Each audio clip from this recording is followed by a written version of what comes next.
picking and have some drama to share. Tenant isn't able to afford the rent.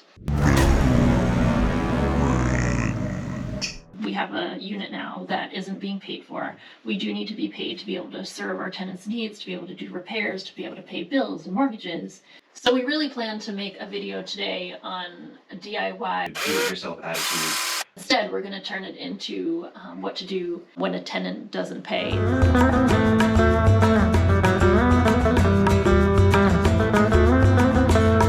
We really didn't expect to go apple picking today. We were expecting to be in a rental unit up to our elbows in paint and cleaning supplies and doing basically a move-out renovation. Hey, these are Empire apples.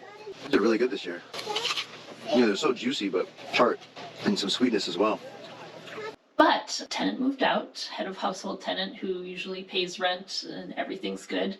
Her relative decided to stay in the unit and isn't able to afford the rent. So on our way to apple picking, we're actually going to stop at the best bagel place in the entire Northeast, including, I will say, including New York.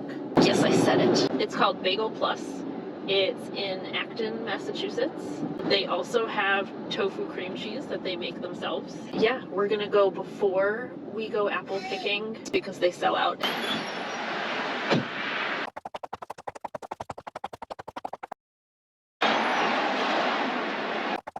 What you got there?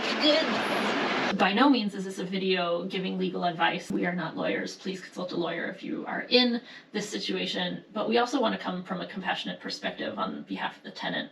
The tenant does have the right to stay into the unit until they find housing.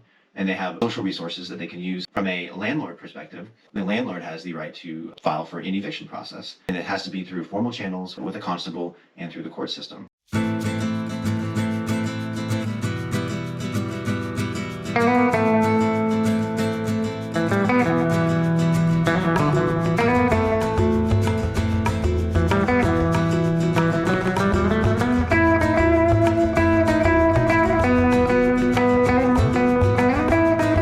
This person really didn't have a whole ton of time in terms of like a warning that her relative or head of household was moving out. So we're trying to work with her, and she has consulted the city housing crisis department who are working on trying to find her a place to live, and we want to support her in that. We'd really rather not evict anybody because obviously we don't want to push anyone into homelessness.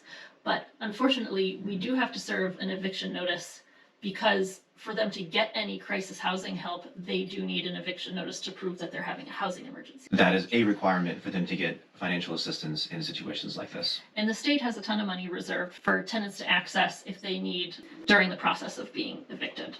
So with that money, hopefully they'll be able to pay the rent while the city works to find them alternative housing. And hopefully this will alleviate any trauma for them and help any financial strain for us.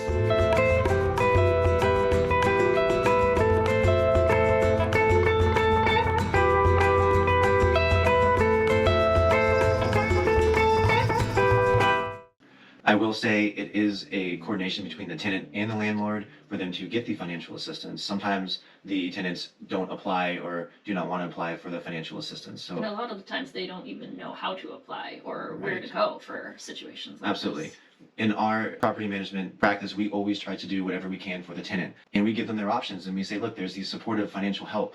And let us help you fill out the application. Let us help you do this. We're there for them. I think from a property management standpoint as well, the more you communicate with the tenant, the more open you are, the more open they are in return. And communication is key, as with any kind of relationship, whether it's personal or business. And when it comes to someone's living situation, it is very personal for them. So that being said, we always try to do really good communication. And the tenants do have a lot of rights, but we still feel like we want to be good landlords. If they have any issues, if they have any problems, we are there immediately to help and serve them.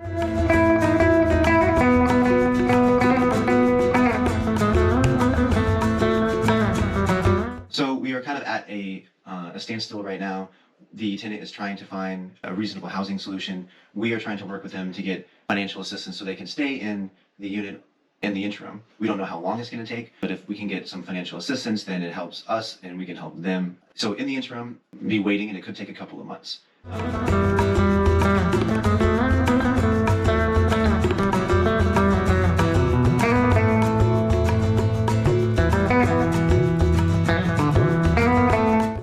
So that's that's what's happening today. Mike's gonna go over and just check on the unit, see if she needs anything, see if we can help.